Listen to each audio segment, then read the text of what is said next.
Hello and welcome to Chess Lovers channel.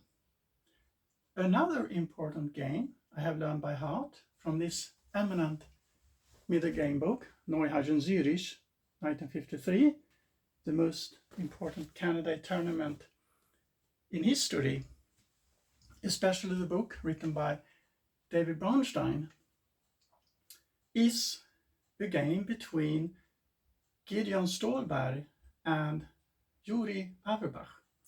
Gideon Ståhlberg is a Swedish grandmaster and Yuri Averbakh a Soviet grandmaster. Yuri Averbakh is most famous for his endgame books.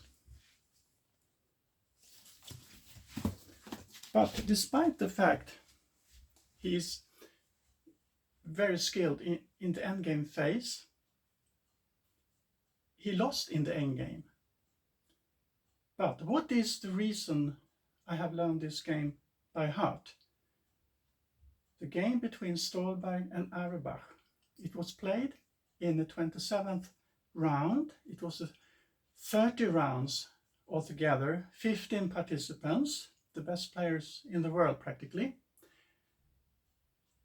And this game is regarded as Ståhlberg's best game. Anyway, according to Neidorff's opinion. So I have studied the annotations very carefully, both by Bronstein, Ståhlberg himself, and also Neidorff. So when I'm showing this game to you, it will be a mix of these annotations, but I will also explain to you why I believe that Bronstein's book is a really outstanding book. So we're going to look at the game. Averbakh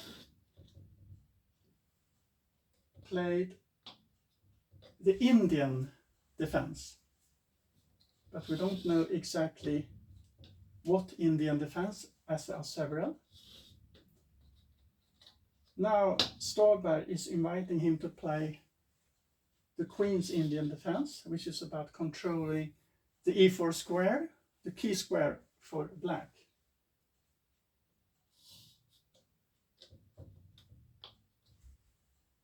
And white neutralizes black's uncapped bishop on the long light diagonal.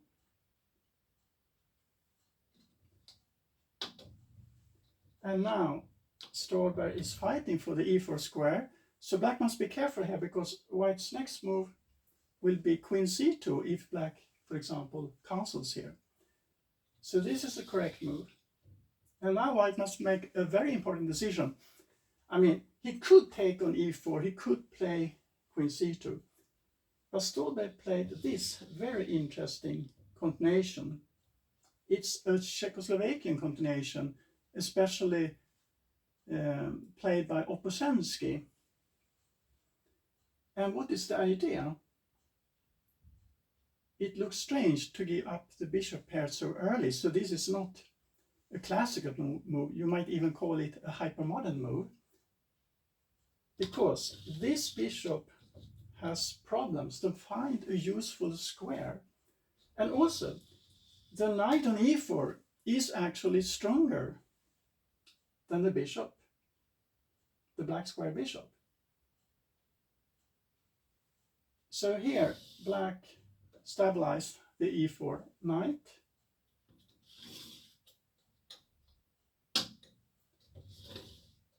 So we can also see that by playing f5, black is essentially playing a Dutch pawn formation with this pawn wave, d7, e6, f5. Ståhlberg played queen c2, focusing on the e4 square. In this position, Averbakh exchanged on c3. That is the most logical move. But in a game between Alekhine and Lokvank, Prague, 1943, black fell for the temptation to take the bishop here. And it is okay if black follows up with bishop b4 is all about the e4 square. Alekhine play rook ac1, d6, a3, and Alekhine took back with the rook, the so-called hypermodern rook, which he put in play with this move. So we are talking about hypermodern chess also for white here, not only for black. We will not look at that game. That's just an interesting continuation to show you what might happen if black would have taken on d2.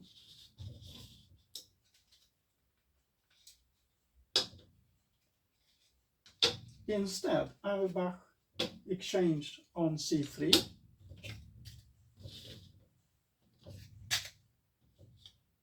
And put the bishop on e4. This is also typical for hypermodern play, that pieces change on the critical square. First we have the knight there, now we have the bishop. So white has to move his queen. This is very logical diagonal, the classical diagonal, as black has played f5 and weakened the diagonal. So black wants to chase it, harass it, by following up with a4. And white is still fighting for the e4 square. Black plays a4. And notice now that in this position we also have a pawn wave here. So one pawn wave from c7, b6, a5, and one from d7, e6, a5. This is a little bit unusual pawn structure. But now the a pawn is leaving the pawn on b6 and 7 by advancing to the 4th rank, winning a tempo. So we will talk a little bit more about this later on because it's a crucial move. And the bishop were exchanged.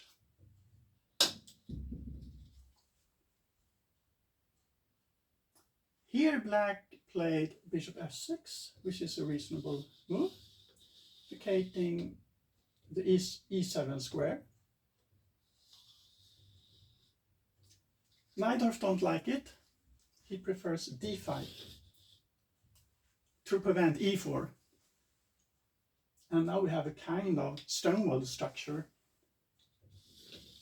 But objectively speaking, this move is fully playable. Ståhlberg played queen d3.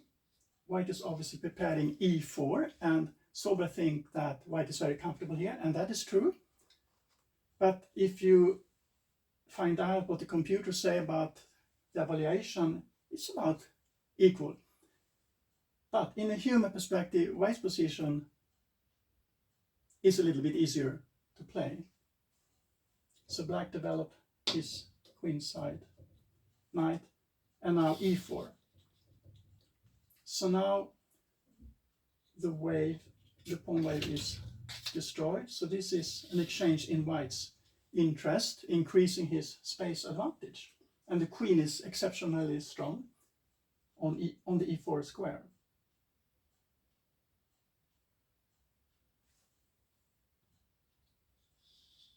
This is also a typical queen maneuver in the Dutch pawn structure.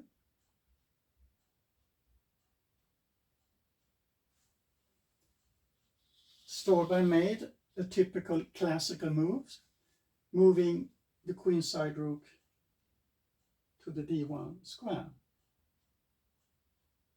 And this queen is very annoying on e4. So black plays queen f7. It looks like he's preparing d5 here, but white prevents it with this move. And now Averbakh played queen g6 because he sees no other way to harass the queen on e4. So he's offering an exchange of queens, and he's doing it when the knight is on e3 because if he had done it, for example, here, instead of Queen f7, Ståhlberg might have played this, as it says in his comments.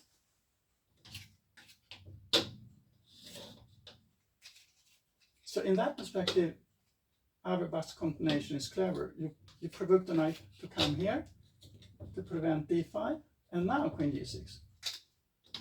And here Averbach offers Ståhlberg a draw, which Ståhlberg wisely declined. And this is a key position, because in an earlier clip I have mentioned for you that one of the most important ideas in Neuhausen, Zurich, 1953, was that they had discovered that a pawn weakness is only weak if it can be attacked. And if we look at this position, this pawn is artificially isolated, but white can't attack it, so it doesn't look like a weakness. And this pawn is a positional weakness on g6, but how should we attack it?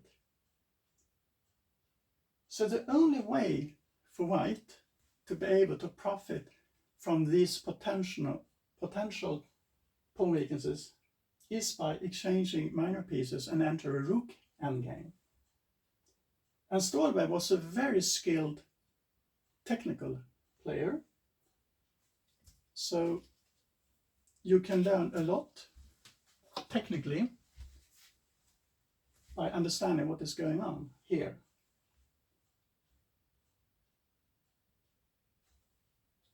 So Ståhlberg continues to play classically with his rook.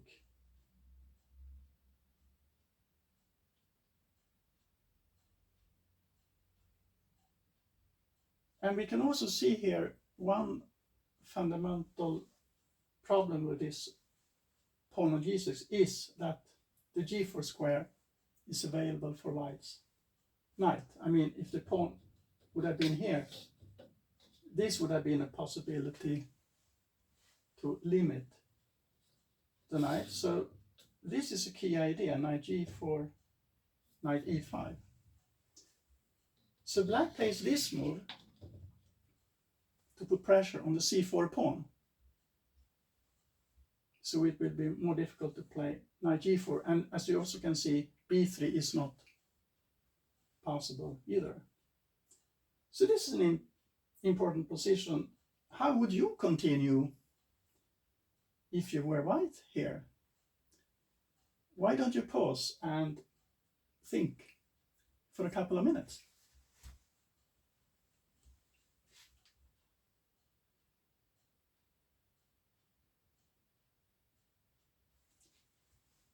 I hope you have paused, so you are also active and not only listen passively. You learn more by being active.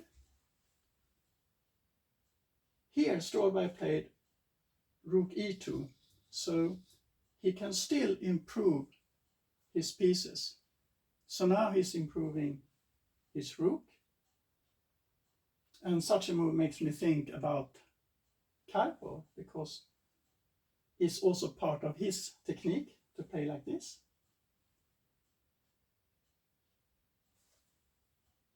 Black play rook e8, classical move. And this is a very good position for the rook, because white has two very strong flexible pawns in the center, a pawn duo.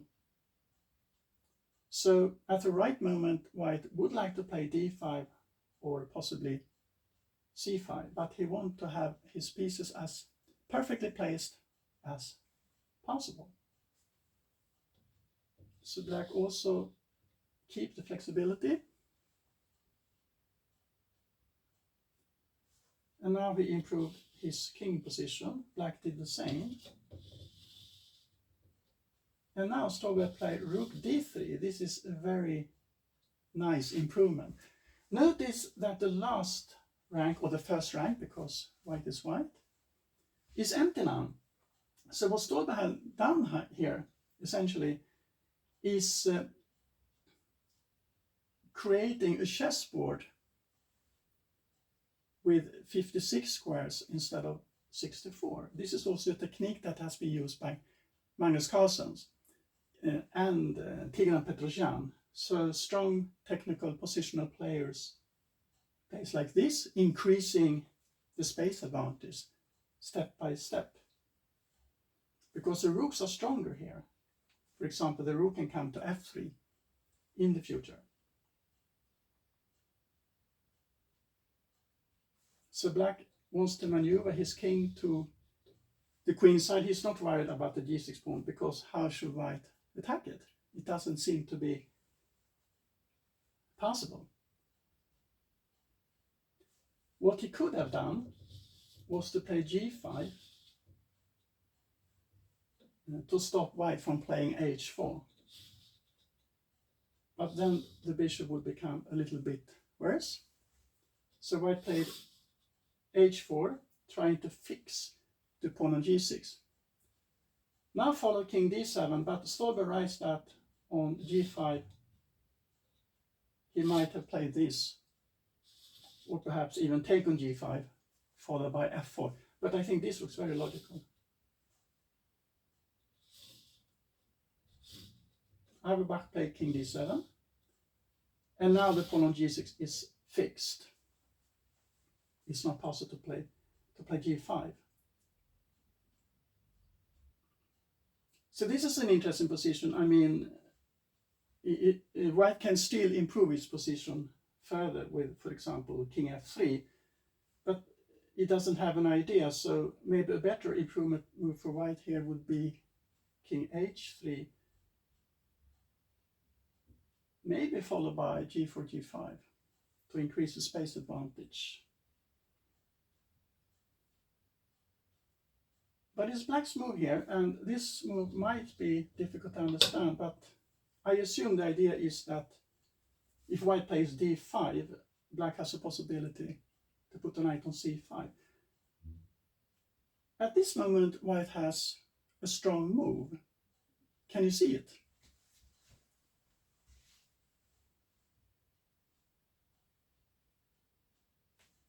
This is a very logical move, because when the knight went to b7, he lost the pressure on c4. So white takes a chance to play the knight to g4 and activate it.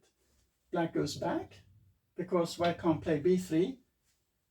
So maybe Averbakh was hoping for knight e3 here and a draw by repetition. But now white has a very strong move, knight e5 check. As you can see here, if black takes the pawn, it takes the knight, white will have a discovered check by taking the f6 next move, and the bishop on c3 will be stronger than black's knight. So that is not an option. And if black would have taken with the bishop and then take here, we can see that the g7 pawn will hang after e takes d6. And together with the pawn majority, black's position will be very tough to hold.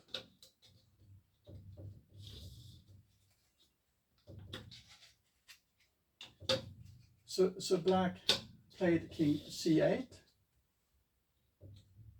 and now white took the knight, because white has to take on e5 now, as the g6 pawn would hang. Black has to take on e5. White takes back with the f pawn, keeping the pawn duo intact.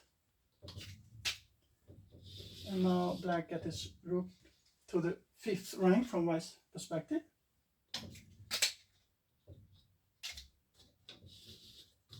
And of course, if it was black's move here, he might be able to play rook h5 followed by g5.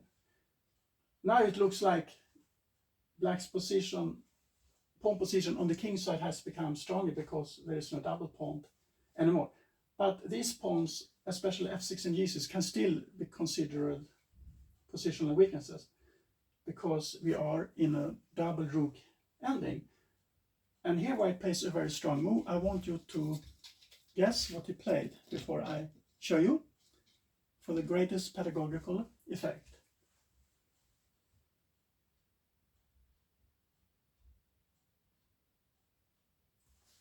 Hopefully you have found c5. It cuts off black's rook from the 5th rank. The pawns are exchanged. And this is an interesting position because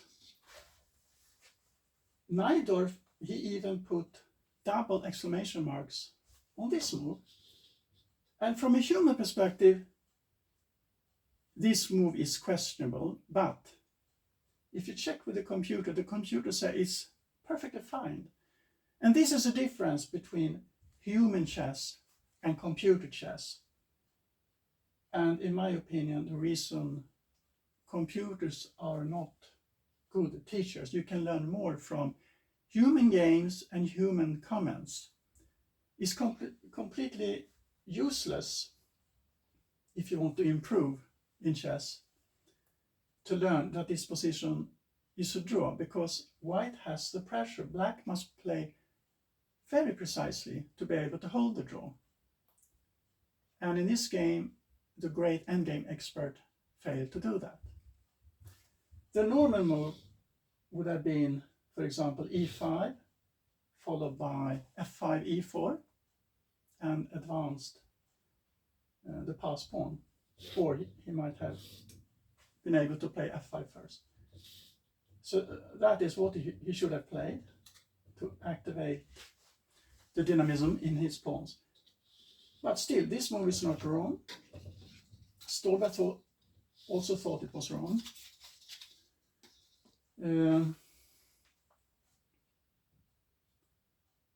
Oh, sorry, now I made a mistake.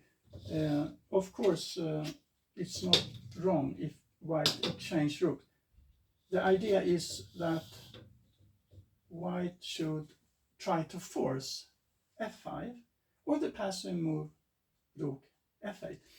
So by playing f5, the e5 square is weakened. So now I can go back,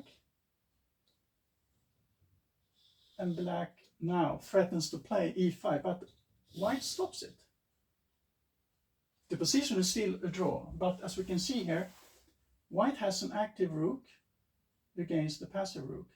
But white's rook here is passive, and white has a passive rook, active rook on a5. But you can also see that white's king is a little bit more active than black's king. So white is a little bit more active, but the position is still a draw. Black would like to play the king to d7, but now the discover c6 check decide the game because the rook is falling. So Averbakh played king d8,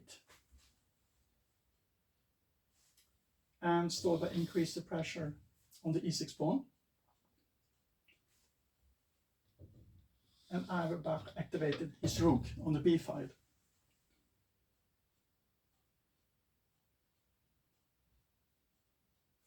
White activated his king, and this is actually a key position. According to Neidorf, Averbakh was in time pressure, and then it's very easy to make mistakes. The correct continuation here was to play king d7. It's a very logical move to activate the king. But even though you know that in rook is activity of the rook and activity of the king are very important rules, you can sometimes mix these rules, especially when you are in time pressure, when you have to be more concrete. So what Averbakh played rook b4, controlling the 4th rank, looks very natural because it cuts off the king, so it's not able to penetrate black's position. But this is actually a lost position now. And I don't know if Ståhlberg was in time pressure, but he also made a mistake. It looks very natural. He played c6. However, the correct continuation was a take on e6 here.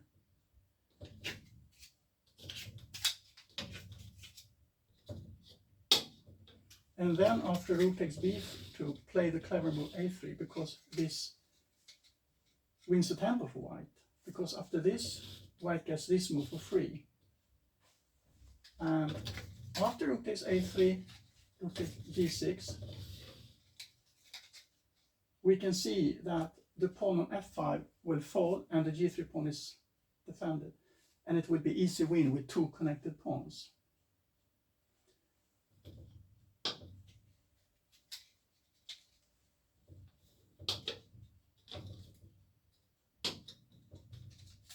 So c6 was a mistake.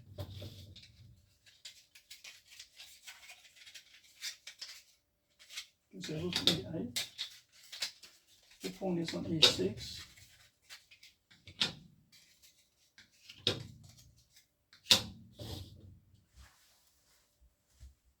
And c6 was a mistake because here Averbakh played a very strange move.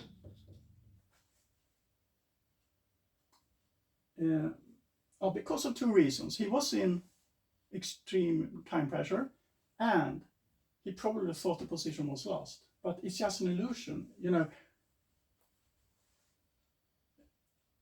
In practice, many rook endings are drawn.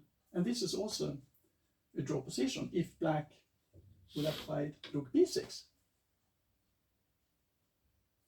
So in this position is a difference because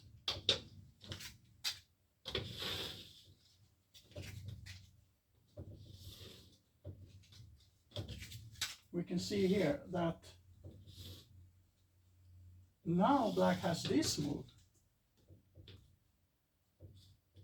And if white takes this pawn, a3 will follow. And now white does not have time to play g4. It will even lose for white.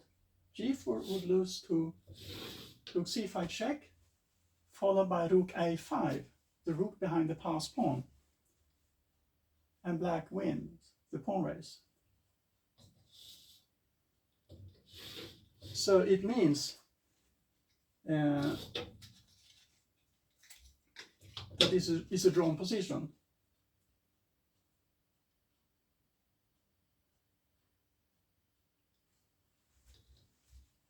So we go back. What happened in the game?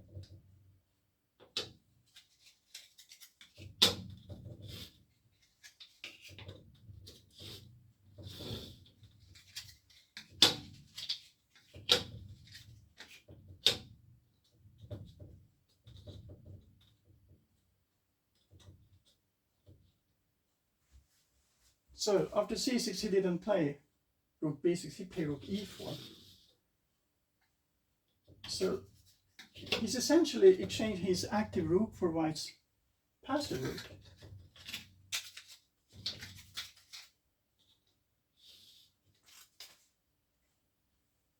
a3. Rook d4 check. Now Averbakh played king c8. Ståhlberg is right in that after king e7 he will play b3 with a clearly won position. And here Averbakh resigned because it's a double threat on the a3 pawn and rook aa mate. So we can see here that even though the game was a draw by correct play, Ståhlberg managed to win because he managed to get all these weaknesses. The g6-7 pawn is gone and now the a3 pawn is gone. So the main rule is if you have pawn weaknesses, you should avoid rook endings. And even though they can be draw by correct play, it's not so easy if you don't have so much time on the clock, if you don't have perfect technique. So this is a very instructive game that even though you don't regard your pawn weaknesses as weaknesses because they cannot be attacked. You must be aware of the changes appearing on the board, especially piece exchanges, because then these potential weaknesses becomes real weaknesses, and you must play very precisely if there is a way to keep the draw. I believe that Ståhlberg is a very instructive player to study if you study his best games. And there is actually a new book about him by Peter Holmgren. It's written in English. So if you are interested in Ståhlberg's career, this book covers the year from 1908 to 1939. So this game from 1953 against Averbakh in Neuhausen, Zurich is not included. But Peter Holmgren will write a second volume, and that will be the rest of the games. I hope you appreciated this game. I strongly recommend you learn it by heart. Not only the game itself, I mean the moves, you should also learn the most important comments for you, because that is a way to keep track of the game so you never forget it. And if you forget it, you just start to repeat it. And the only way not to forget it is by continuously repeat it until you never forget it. Because this is a game you can use in many games, because what we saw here was positional technique and endgame technique. So I wish you good luck to learn the games by heart.